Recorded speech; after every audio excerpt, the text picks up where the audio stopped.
I was staying at a mid-range hotel in Minneapolis for a software training conference. Nothing fancy. I've done 100 of these trips, same dull lobbies, beige walls, breakfast buffets with those watery scrambled eggs. But this trip was different. This trip left me with something I can't explain. My room was on the ninth floor, tucked at the end of a quiet hallway. It was a corner room, which I usually prefer fewer neighbors, less noise. Everything looked normal when I checked in. Queen bed, TV, small desk, and a huge wall-mounted mirror facing the bed. That's the only thing that stood out. It was unusually large, like something you'd see in a showroom, stretching almost floor to ceiling. I remember thinking it made the room feel colder. The first night passed without much incident. I was jet-lagged and crashed around 10. But on the second night, as I was brushing my teeth, I noticed something odd. When I turned off the bathroom light and caught a glance of myself in the mirror across the room, it looked like I was still in motion for just a beat longer than I should have been. I paused, tried again. I raised my arm slowly, deliberately. My reflection copied the movement, but there was a noticeable lag, like half a second. I chuckled nervously, trying to rationalize it. Maybe I was just tired. Maybe the lighting was off. I blamed the glass cheap, warped something, but the weirdest part? When I stepped away and turned my back to the mirror, I still felt it watching me. I don't know how else to describe it. Like something was still facing me behind the glass. I slept with the TV on that night. The next day, I got back to the room around 6:30 p.m. after a long, uneventful day of workshops. I was still thinking about that mirror, so I decided to test it again. I turned off all the lights except for the lamp by the bed. The soft yellow light made the room look washed out, quiet. I stood in front of the mirror and stared. This time, my reflection matched me perfectly. No delay, no weird glitch. I felt stupid for getting worked up. I even smiled at myself in the glass. That's when it happened. As I turned to walk away, I noticed out of the corner of my eye that my reflection hadn't turned with me. I froze. Slowly, I looked back.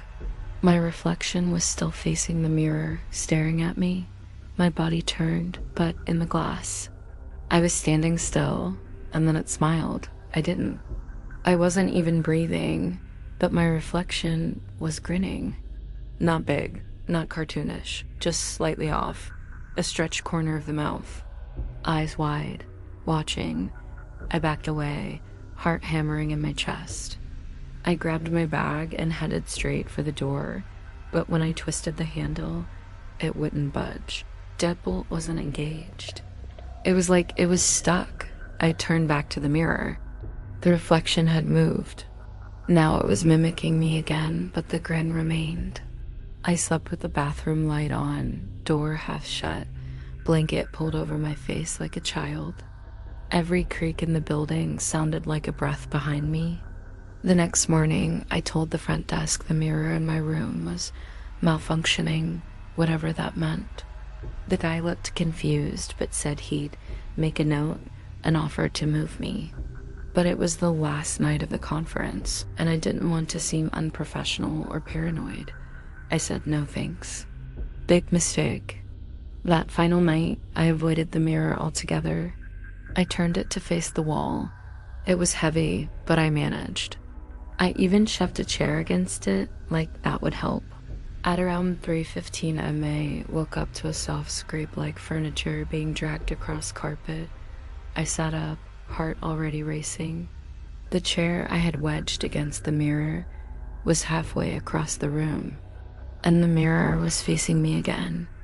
Except there was no reflection in it.